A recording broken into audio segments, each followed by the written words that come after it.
哦，这样插秧很辛苦呢。抓的人如果做没有抓好也会跌倒呢。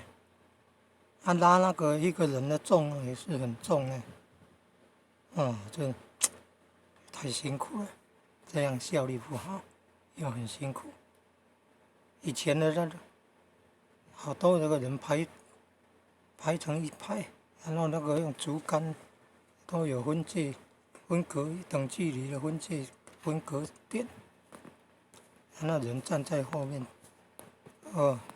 手把秧儿插满田了哈，低头便见水中天了。